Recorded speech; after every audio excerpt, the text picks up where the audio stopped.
I am no respecter of gender. I don't even want to know about the middle door.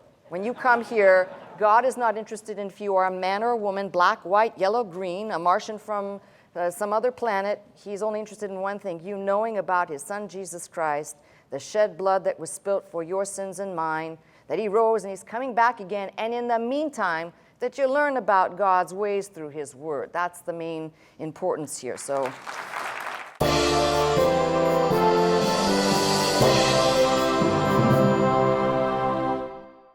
Today we are looking at the gainsaying of Korah, but instead of turning to Jude, we're going to start right where Korah's passage began. That's Numbers 16. And while you are turning there, let me just say regarding Jude's, remember we looked at Cain, we looked at Balaam, we're looking at Korah, and the gainsaying of Korah. If you have a Bible, that is a Bible we call the 26 translations. All of the translators used the word rebellion, rebelled, or rebelliousness in terms of what the King James in the New Testament translated gainsaying. The Greek word for gainsaying is antilogia. And the reason why, that's, to me, it sums it all up. If you spoke Greek, study Greek, understand Greek, it sums it up. Ante, against, and again, when I tell you these definitions, they're simplified. I'm not going to give you the exhaustive. We could spend an hour simply looking at one word. I've done that before. I spent 1 hour looking at a comma, if you remember. But the point here is that there are other words that could have been used by the writer. One Greek word is, you'll recognize this, antithesis. We get our English word antithesis, right? There's another word, or even simply stasis, which is sedition, or episustasis, which is uprising. But those words were not used by Jude. Antilogia.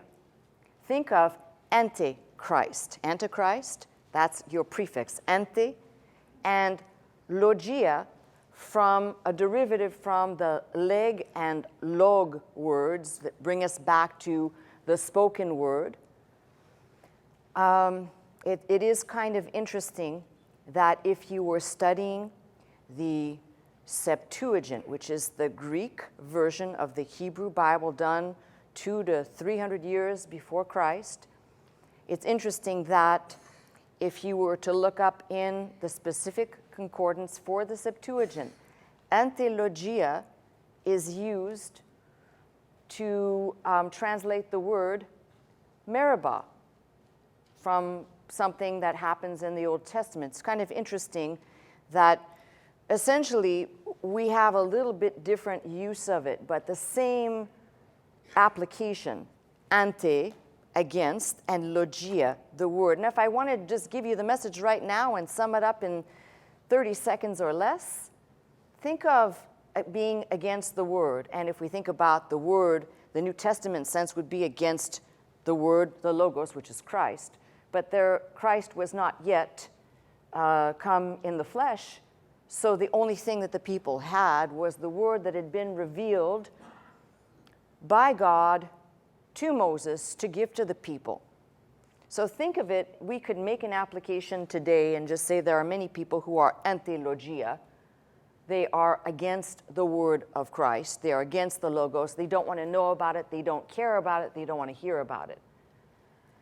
There are other people who are in the church, and their issue is they know about the church, but they don't really care about the word, the logos.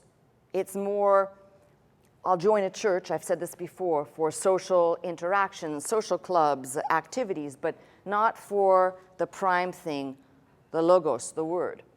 So we can begin to make some applications right away, but I'm going to start right into the passage, and you're going to have to bear with me. I will interrupt myself. It's always good when you do it yourself versus somebody else. to add in some things here and there that are important, that if you want to add them into the margins, they actually give substance to this very familiar passage. So, number 16, and Korah, the son of Ishar, the son of Kohath, the son of Levi, and Dathan and Abiram, the sons of Eliab. Let me just stop right there. Korah, important note to self, Korah is first cousin to Moses. Why is this important? Because as we get in, we're going to see my Bible has a header saying Korah's rebellion. You know, it's usually the people that are closest to you that do this. This is why I think Christ in the New Testament quotes that passage from the Old about the one that sat at his table and ate bread, lifted up his heel against him. That familiarity that breeds contempt, and it's usually the ones that are close. And I will tell you, as my experience in ministry, not just in the pulpit, but by the side of my late husband, watching close by, it's usually those people who are real close, who for whatever the reason, and I would tend to say usually it is a bad spirit that comes upon them, but these are usually the ones. And so Korah is, first, a relative. Secondly, it's important, so I make sure everybody's following along with me. Korah has a special position. If you want to know what his special position is, he and his family, just turn back a couple of chapters to Numbers 3. I'm not trying to make you all read the Bible like a woman. And somebody will complain that I said that. But listen, I am no respecter of gender. I don't even want to know about the middle door. When you come here, God is not interested in if you are a man or a woman, black, white, yellow, green, a Martian from some other planet. He's only interested in one thing, you knowing about his son, Jesus Christ, the shed blood that was spilt for your sins and mine, that he rose and he's coming back again. And in the meantime, that you learn about God's ways through his word. That's the main importance here. So.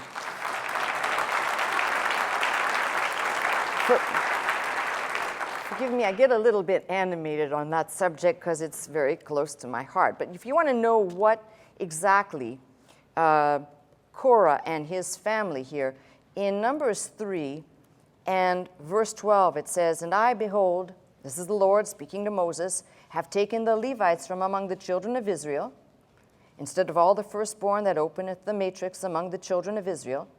Therefore the Levite shall be mine." So from the get-go,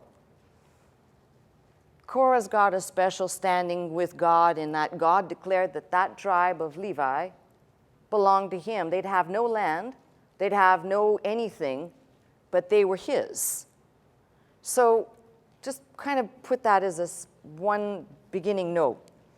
"Because all the firstborn are mine, for on the day that I smote all the firstborn in the land of Egypt, I hallowed unto me all the firstborn in Israel, both man and beast.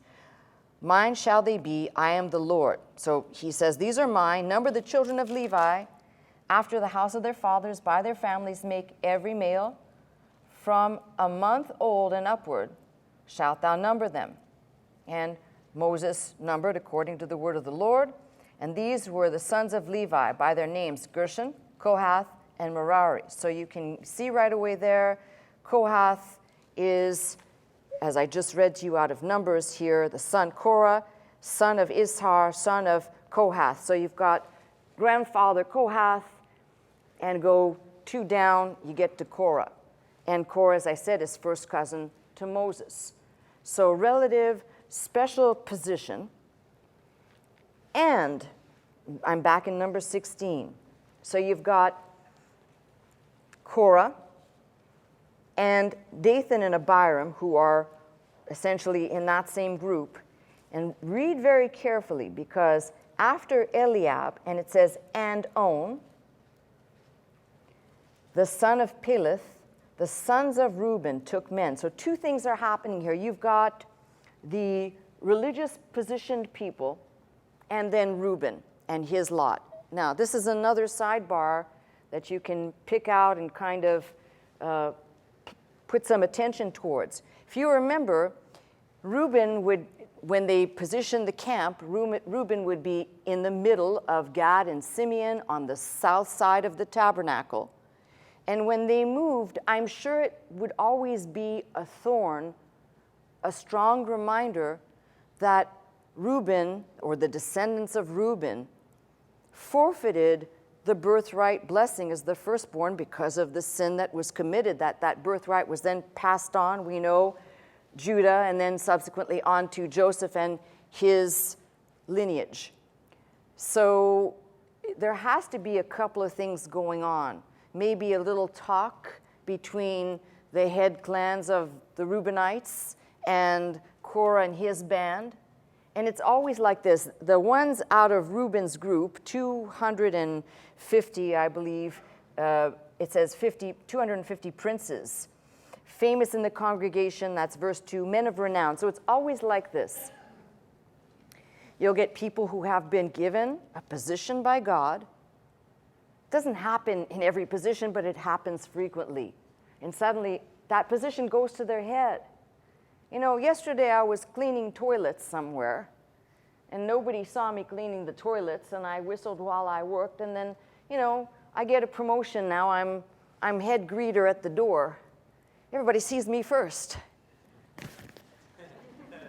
I'm important because I'm at the front of the line, and I greet you. Hi, how you doing? Hi, how you doing? Hi, how you doing? You know me? I know you, because when you come, you're the first. I'm the first one you see. I'm important here. I've got standing, right? That's what happens a lot of times, especially in the church. Don't know why. It's really kind of a unique thing, but so let's see what they did. It says they rose up before Moses with certain of the children of Israel, 250 princes of the assembly, famous in the congregation, men of renown, rose up before Moses. This is where I say cowards love cowards. Because see, Korah's going to have an issue with Moses and Aaron. But if Korah was spiritually decent, he would have gone to Moses and said, Moses, can I have a word with you? You know, when you're not busy getting instructions from God. One-on-one, let me tell you, I got a problem here. You know, I tend the tabernacle because that's my thing. But, you know, I really think I should be a special higher-ranking priest and have some position like you and Aaron have.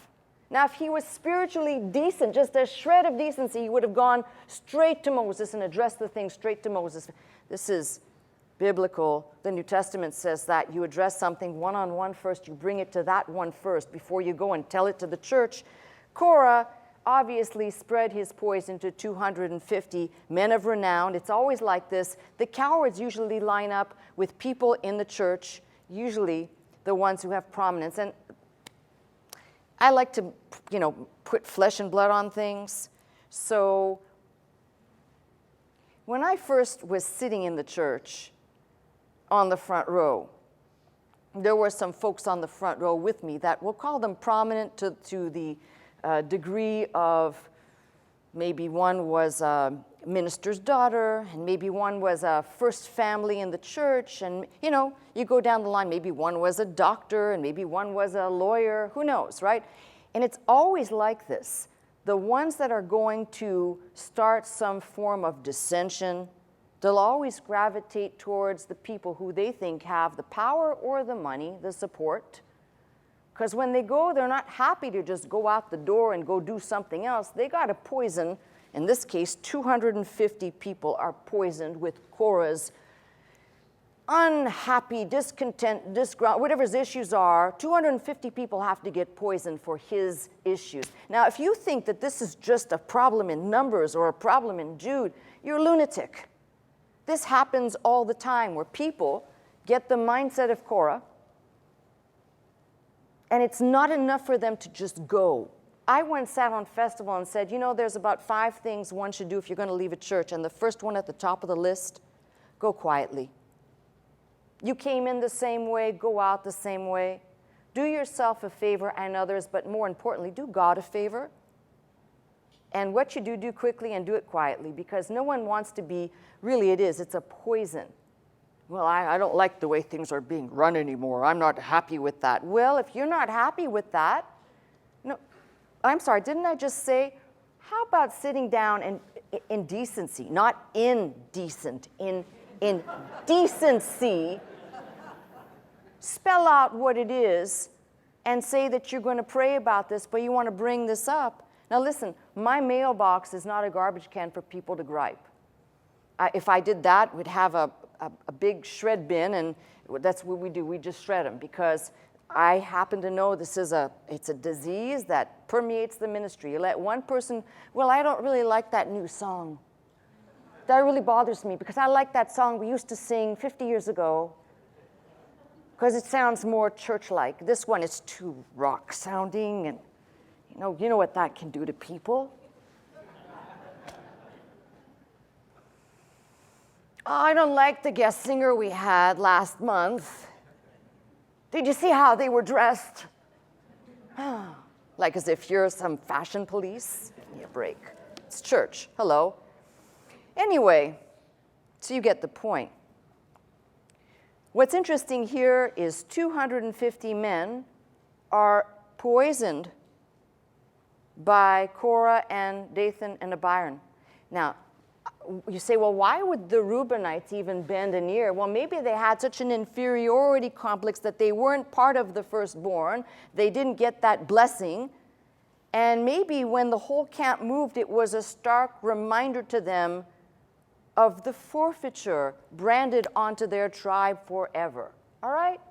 So maybe that was under a few people's skin, and all it took was Korah to come and say, aren't you tired of being kind of like the donkey part of the movement here? Because you should really have a different position, seeing that you originally should have been part of that firstborn blessing.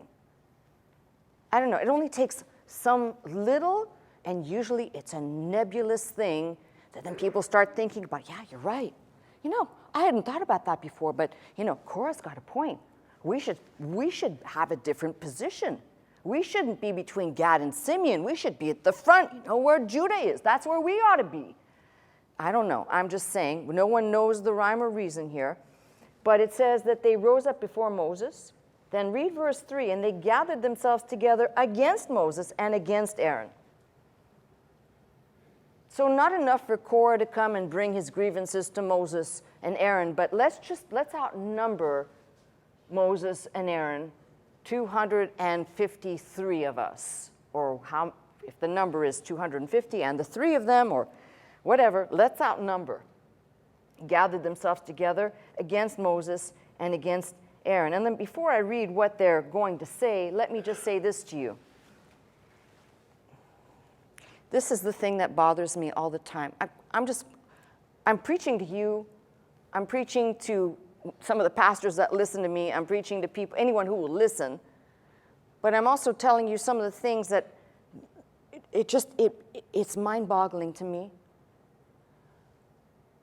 Moses got the instruction from God back there while they were in Egypt to go and deliver the people. Moses, as a type of Christ, telling them how to put the blood on the doorpost, apply it, go inside, eat the roasted lamb for strength, be ready to go, because folks, tonight, we're going out of Egypt. So, in fact, deliver. How could you, I'm sorry, forgive me, this is one that it's personal, gets under my skin.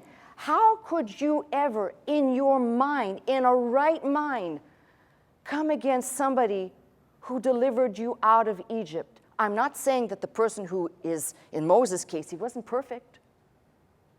But how could you come against somebody who helped lead you out of Egypt's bondage? Even if they've changed over time and it's time for you to move on, why would you rise up against them?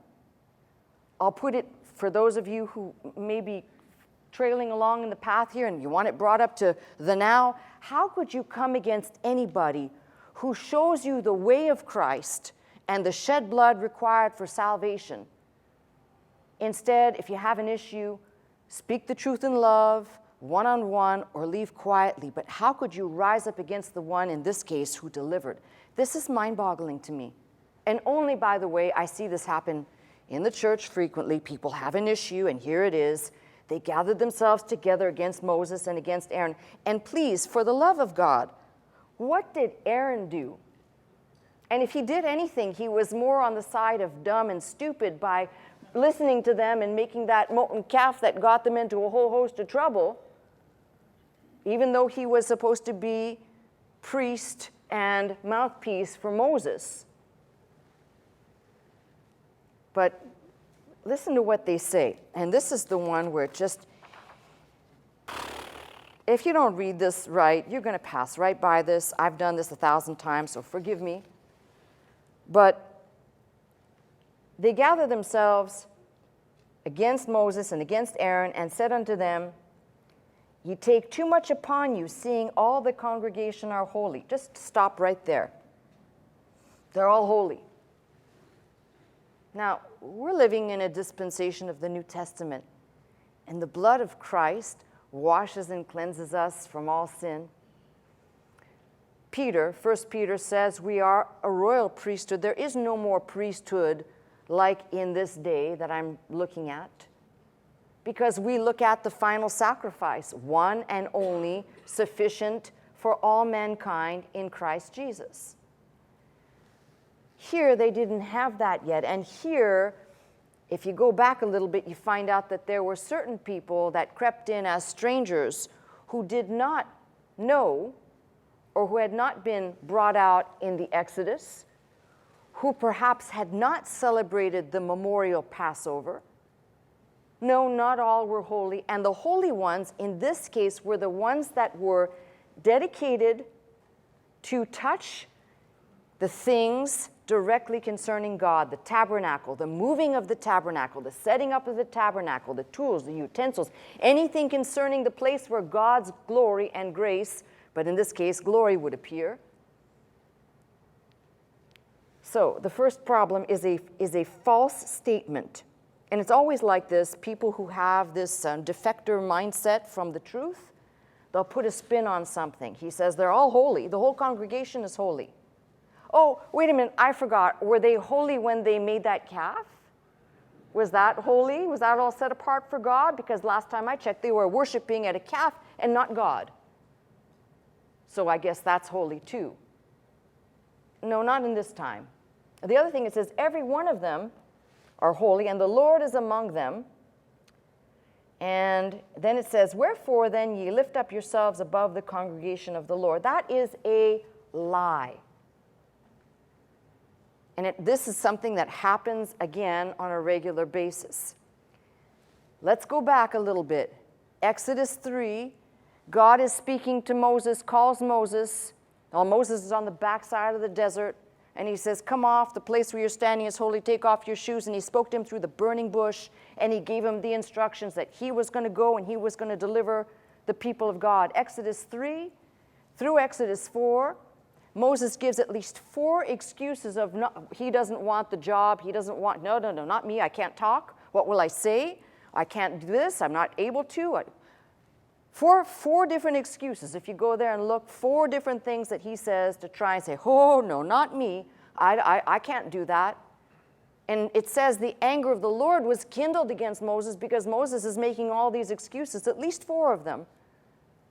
Does that sound like a man who has self-appointed himself to the job? I don't think so either. And yet, it says that you lift yourselves up above the congregation of the Lord. Now, anybody who's familiar with Moses' calling and what Moses did right before this is what's so egregious about this. It's a lie. But you know what? There are people who will believe a lie quicker than they'll believe the truth. This is a lie. And why is it a lie? Because just a little bit earlier, before this Korah event, Moses sent out 70 elders and doing them with power that he had, essentially does that sound like a man who just says, no, it's only going to be me? That's what they're accusing him of. You're putting yourself up above the congregation. Only you.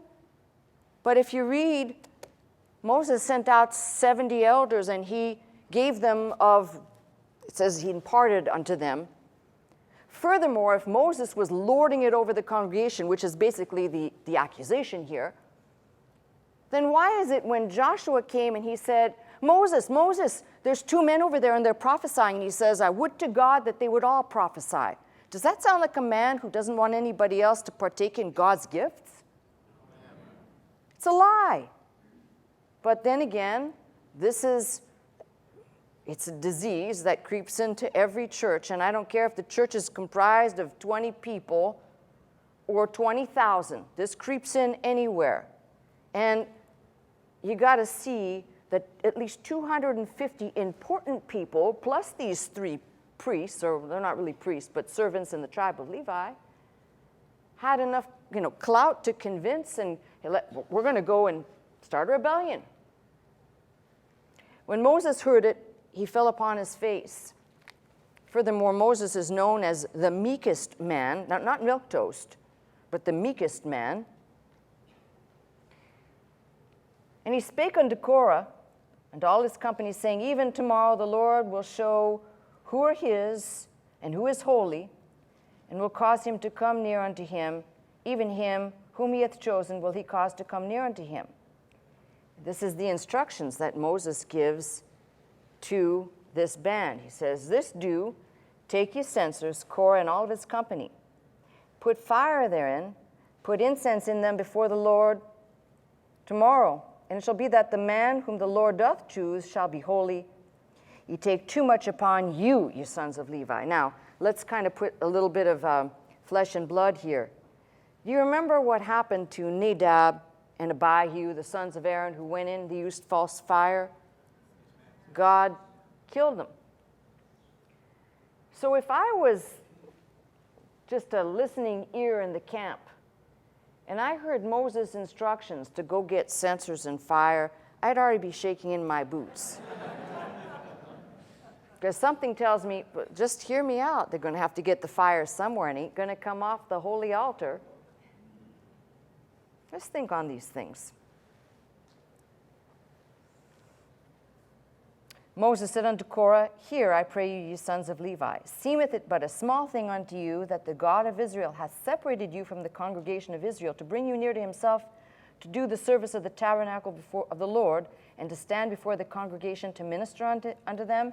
In other words, you're basically treating this very special calling that you have in the service that you've been chosen for as insufficient and menial and trivial. And he says, And he hath brought thee near to him, and all thy brethren, the sons of Levi, with thee. And seek ye the priesthood also. So you want to stand in my place too? You've got all these responsibilities that God chose you. God said, I called you aside specifically, specially. And you want what I'm doing? Really? And this is another part of a problem, which is a reoccurring theme almost in every single church, I don't care big or small, which is minimalizing the work of the pastorate. No, I could do that. That's simple. Now listen, I've said many times from this pulpit, if you think you can carry the load that the pastor carries, raise your hand, knock yourself out. Because, I look at my late husband, he made it look easy. And you'd never think in a million years, but I was by his side when he would be up at 3 and 4 in the morning, still grappling with how to put together something for his message on Sunday morning. Yes, after 30 years, actually he had 50 years of ministry all in all, but after 30 years of ministry, you'd think you can be on autopilot for a little bit, no? No. So this is a common thing. And not enough that you have your position, you want mine too. But I love what happens here. He says, For which cause both thou and all thy company are gathered together against the Lord. This is what I love, perspective of understanding. They gathered themselves against Moses and Aaron. Moses says, You have gathered yourselves together against the Lord. Now, until somebody abuses their position in the pulpit, And it happens a lot, friends. You hear it in the news, you hear about all these different scandals and things that have happened, and it gets abused quite a bit. But until somebody does that, and I believe there is no greater target usually put on somebody's back than the minister who stands, because Satan just desires to pick them off as he can. And some of them succumb quicker than others. Some of them never, some will put up a fight and resist temptation. The devil flees from them. But all in all, Moses has it right. They didn't come with a grievance against Moses and Aaron. They came with a grievance against the Lord, because the Lord appointed Moses and the Lord appointed Aaron. Moses sent to call Dathan and Abiram, the sons of Eliab, which said, "We will not come up." Nope, we're not coming. You can tell Korah whatever you want. We're not coming. We're not coming. Do you understand? We're not coming. That is another trait of, we'll call it the apostate church, or the acts of the apostates. Big talkers, but when it comes time to stand up and be a man, usually they all run away. And this I've seen with my own eyes over the years. Yes, of course we have. People who like to talk big, they like to talk smack, especially the folks on the internet. They like to talk smack. But if they were standing right in front of me, I don't think they'd be doing that, because there's just a lot of cowards. And I've said personally, the things that you say against me, you don't say them against me. You're saying them against God, because before I even took the pastorate, something was clear to me. You cannot develop that type of a hatred, which I saw, the few that actually had issues with Dr. Scott, you cannot develop that type of a hatred for somebody just in the sense of, oh, I hate that person. But even if you did, really, you got to be a real coward to stand out there in, we'll call it, the Disneyland universe. It's cartoon land. I can do whatever I want. But if you really were standing here, you probably wouldn't be opening your mouth. And if you did, you'd be a fool. Because a spiritual person understands spiritual principles, and a carnal person is at enmity against the things that are of God. Whether you like the container or not, that's really none of your business. Maybe they looked at Jesus and they said, he's a wine bibber and a glutton. Somebody maybe said, he's got that long hair. And he's wearing those darn Birkenstock slippers. He's a hippie. We only like the Roman-dressed people here. I don't know, all right? So I'm just, trying to keep us in this passage here. But Moses calls them and says to them to come, and they won't.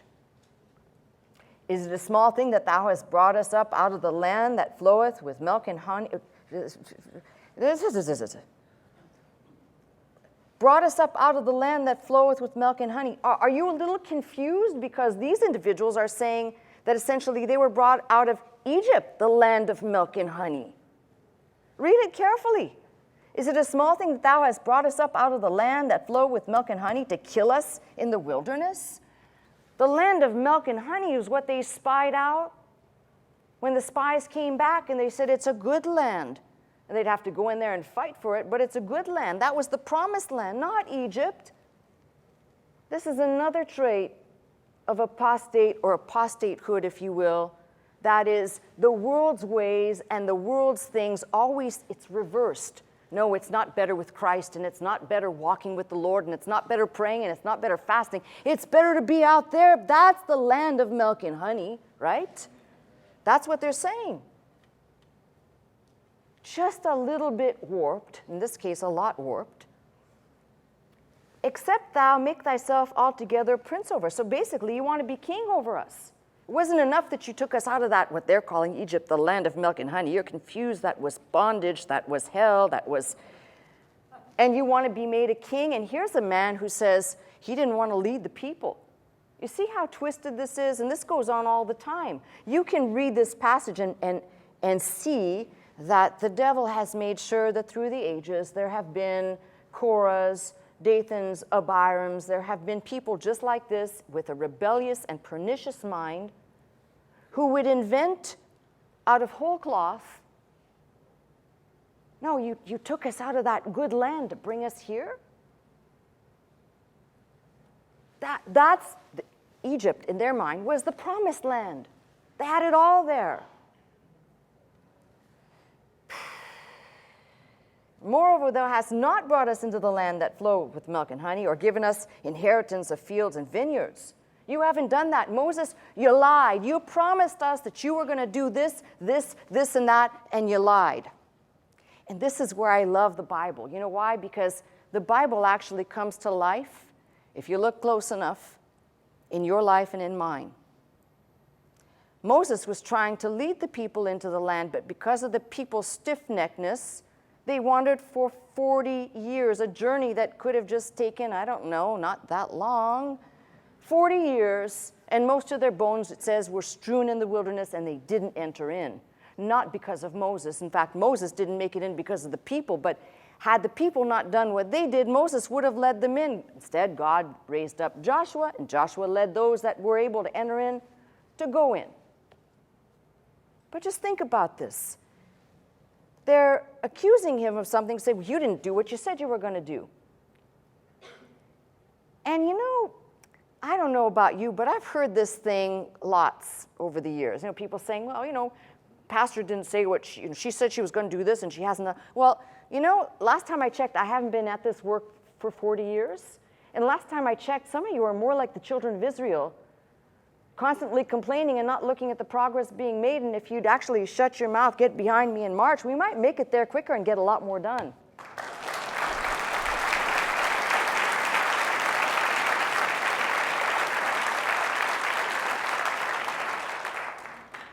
I tell it like it is, folks. If you want stained glass tones, go somewhere else. I'm going to tell you the sobering fact is that this is ministry. And ministry comes with the lot of having people who get disgruntled because in their mind, they think that a promise, and sometimes it's not even words I've said, it's made out of whole cloth. But if it is something I've said, they expect for it to happen immediately. Well, you know,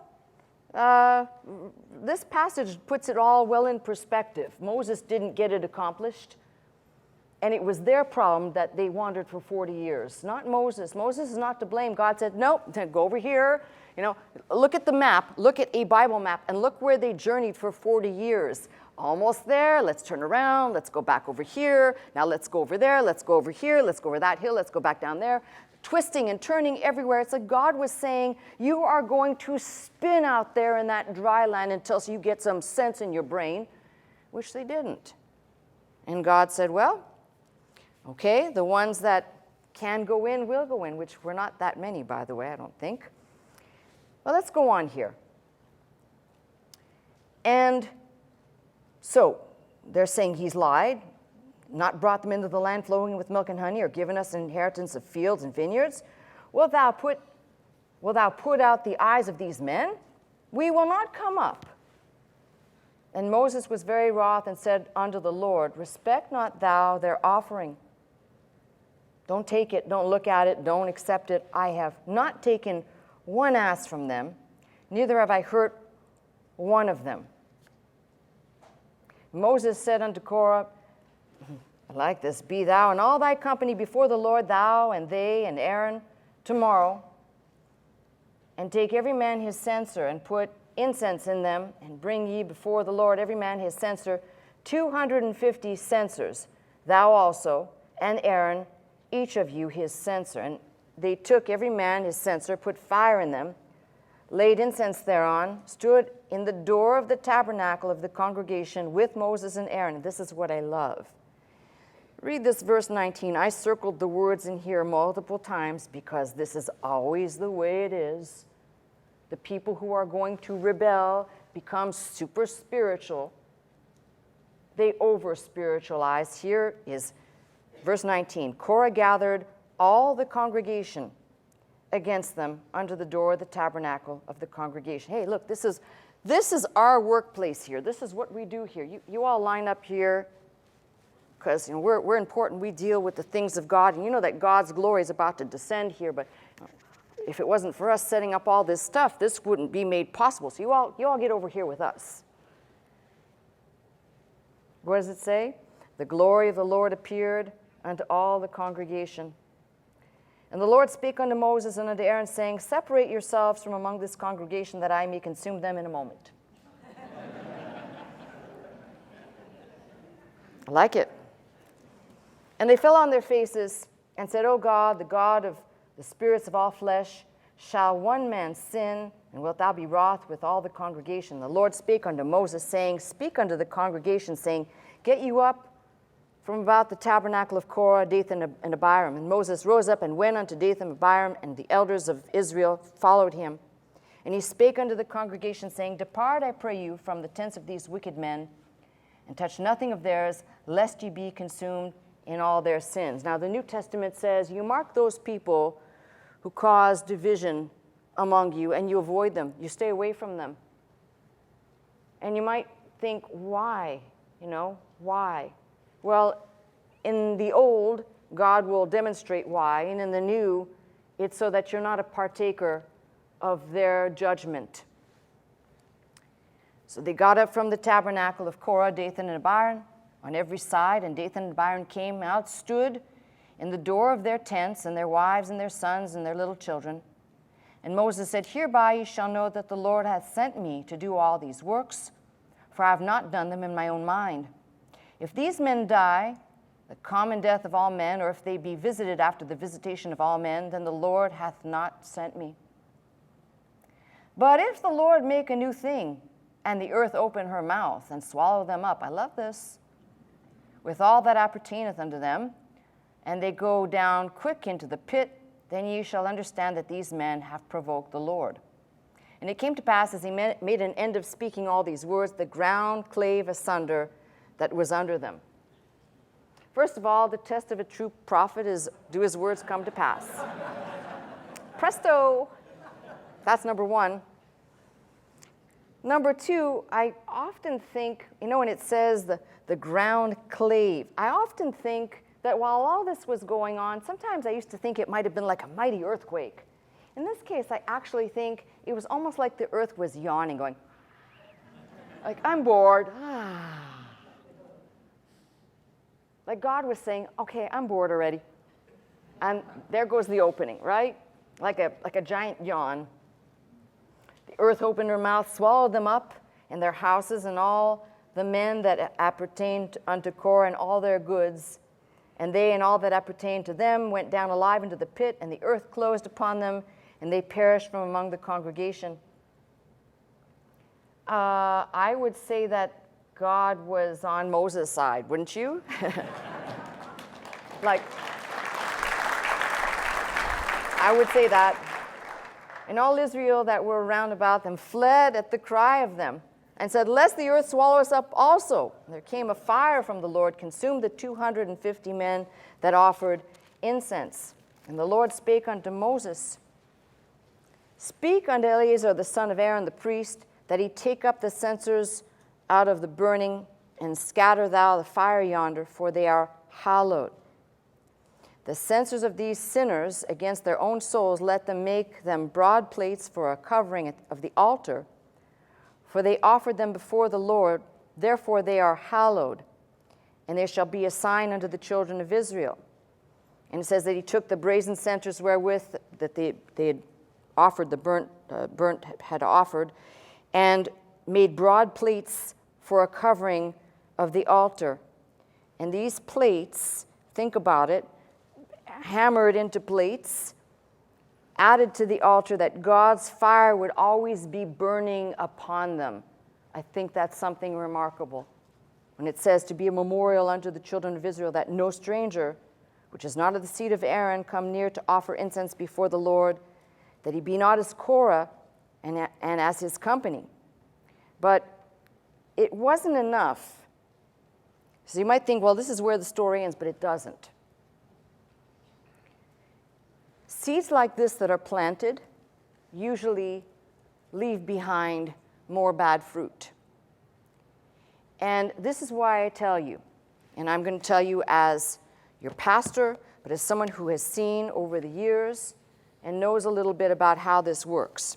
It takes one person to spread some poison, And whether it's towards me or pastor, or whether it's towards an individual in gossip, it doesn't matter. It takes one individual to get it going.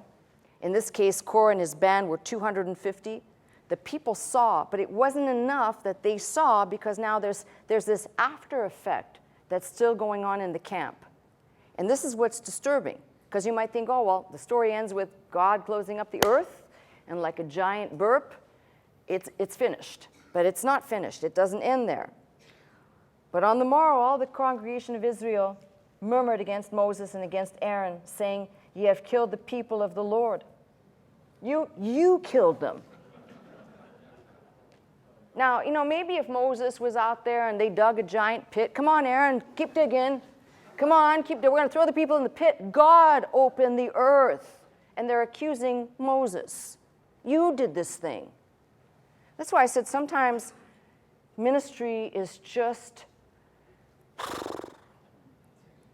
you get blamed for everything. You get blamed for the good, the bad, and the ugly. Somebody gets a blessing. Oh, thank you for praying for me. Somebody has some scabalaf on them. Oh, it's pastor's fault. Didn't pray enough. Didn't think enough about it. Didn't whatever. It's always like that. Yeah. So they murmured against Moses and against Aaron. You've killed the people of the Lord. And it came to pass, when the congregation was gathered against Moses and against Aaron, that they looked toward the tabernacle of the congregation, and behold, the cloud covered it. I love this. Every time the people come against Moses, a cloud appears. It's the Lord, right? And the glory of the Lord appeared. It's as if the Lord's there all the time, but he lets things get to a point, and then he appears. In this case, he appears in a cloud, kind of, I would think, like arms folded, like, okay. I just kind of envision God kind of appearing like this. It's kind of cool, arms and legs. I'm sorry to anthropomorphize him, but, just kind of standing there like that, like, okay, you're going to keep talking now? You're seriously going to keep flapping your jaw, you people out there? I think that's the cloud is not just, oh, it's a cloud. God's there, right? And Moses and Aaron came before the tabernacle of the congregation. The Lord spake unto Moses, saying, "Get you up from among this congregation, that I may consume them as in a moment." And they fell upon their faces. Again, God says, I want to just blot them out. Moses said unto Aaron, "Take a censer, put fire therein from off the altar, put on incense, and go quickly unto the congregation, and make an atonement for them, for there is wrath gone out from the Lord, the plague is begun." And Aaron took as Moses commanded, ran into the midst of the congregation. Behold, the plague was begun among the people. And he put on incense, made an atonement for the people. And he stood between the dead and the living, and the plague was stayed. And Aaron here acting as a type of Christ in his activities. And it says, now they that died in the plague were 14,700, besides them that died in the matter of Korah. And Aaron returned unto Moses unto the door of the tabernacle of the congregation, and the plague was stayed. And if you still want to continue just a little bit, and I'll summarize it, because the 17th chapter begins with basically Moses saying, okay, we're going to sort out here by the word of the Lord and by God's activity who's really in charge. And we're going to settle this matter so that you can stop your complaining once and for all. Out of the 12 tribes, you bring 12 dead sticks and bring them into the tabernacle. One of these, the one that flowers overnight, that buds overnight, this is the one that God has chosen to be his appointed representative. And once that's established, shut your mouth. There was only one rod that budded, it was Aaron's. And basically the end of this is, it says, if you read in verse 10, the Lord said unto Moses, bring Aaron's rod again before the testimony to be kept for a token against the rebels. And thou shalt quite take away their murmuring from me, that they die not. So takes a little seed that begun somewhere back there with Korah, that kept going with 250 princes of Reuben, that kept on going with the people of the congregation until God said, okay, we're going to settle this matter once and for all. This is the person I appointed. And God was ready to wipe out the people. Now you might say to me, well, what on earth does this have to do? Because Jude's book talks about the gainsaying of Korah. And why? Let's turn there. Let's turn to Jude, so I can bring this to a close. why, ask yourself the question, why did Jude write this out of chronological order? Cain is first, Korah should be second, Balaam should be third. And there's a reason why. And it's very plain to anybody who's trying to read into what Jude was trying to get at by putting Korah last out of chronological order. Cain, as I've said before, hater of God's way. Balaam, the prophet for hire, as we said, he ended up being back at a place he shouldn't have been, which means he probably went back for money, for gain. And here, those that Jude is referring to, the gainsaying of Korah, the rebellion of Korah. And Korah is put last, not to highlight the sin of Korah, but the judgment of God upon those. Because remember, I've labeled this epistle, the Acts of the Apostates, to put into the minds of those intended readers that there will be a consequence. On the day when we all stand, there will be a consequence, there will be judgment meted out. He's highlighted Korah last, that it might stay in the people's minds that there will be a consequence for these people coming in and doing this heinous act or activity unto the church of God, the church of Jesus Christ. Now, if you don't think, I said Cain killed his brother, so he's a murderer. He's the type of the first false religion. Cain also represents a hater of God's way. You talk about Balaam, who seems to be vacillating, ends up dying. Cain is exiled, essentially sent as a life of a fugitive. Balaam is killed when they come back to slay the kings. And Korah is swallowed up in the earth. It's as if Jude is saying there will be a consequence for these things. We tend to not, the church, we preach grace. I do believe God's grace. There is no grace but. The people in Moses' day thought that God appearing was because of their acts of holiness. God appeared because he's a God of grace and mercy. God appeared because he's God and he could in the presence of dirty, filthy sinners. Not because they merited it, because it was grace even then, and it's still grace today, and there's grace for the worst of sinners. There are people that go into ministry, and I'm sure they start with the intent of helping people. And then they realize it's tough. Feeding the machine, as I've said, where people say, well, you have to have money to go out there and do these things and get people to buy your products or support you in your endeavors or your projects. And suddenly it becomes a business and a machine. And the main reason, the fundamental at the end of the day reason, is what I began with. We're all going to make the journey. Whether you're listening to me, and don't be scared if you're 12 years old and you're listening and saying, what's she talking about, journey? I don't want to go on another trip with my parents. That was hell, right? We're all going to make the journey, though. When we were teenagers, we thought to be 30 was ancient. And when we turned 30, we thought 60 was, wow, out of the park. You turn 50 and you go, wow, I'm past the halfway point. Most people don't make it to 100. And you realize that time is just clicking on. And the reason for standing here every single week and highlighting this type of a book is to say exactly what Jude said, keep yourself in the love of God. How do you do that? You stay in the Word, you keep praying, you keep fighting the good fight of faith. You recognize that there are people who desire to corrupt and pervert the church, and maybe their initial, we'll call it intention, was to do good for the people of God, but it becomes perverted and ultimately brings people into a defection mode where they're disgruntled. Like Korah, they'd rather say, well, what do you think? You're the only one that can do this? That's why I told you, don't consider going into ministry unless you feel a burden to get out there and do something. And when you get out there, you don't get out and say, well, I'm getting out like the Wild West, and you realize, oh, what am I supposed to do while I'm out here?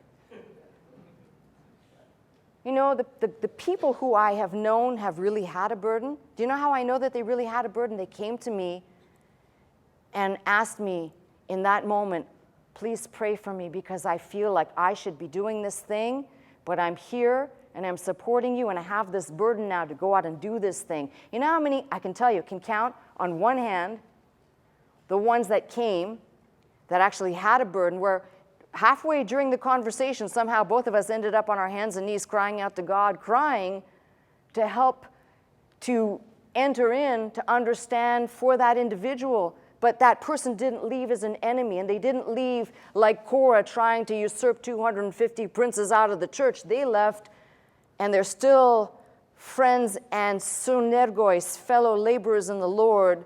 And periodically, I'll get a little nudge that says, Pastor, I'm in a bind. What should I do now?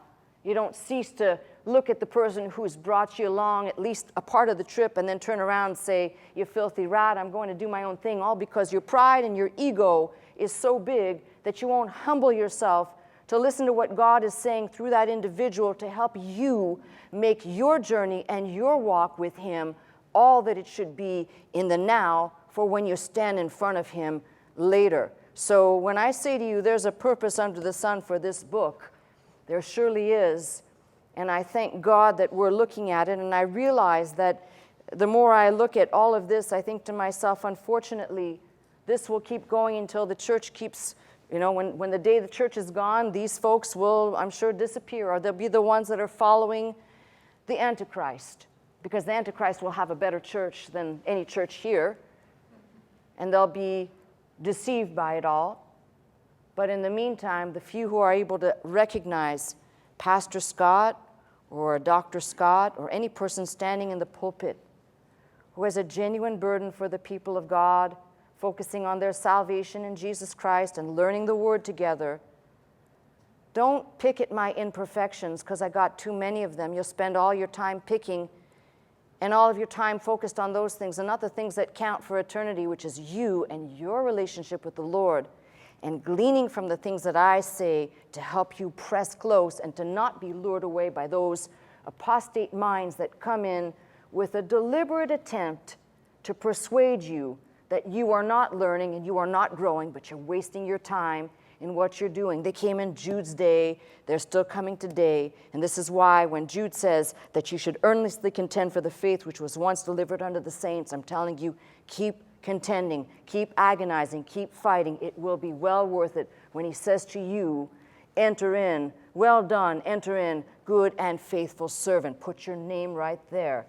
That's my message.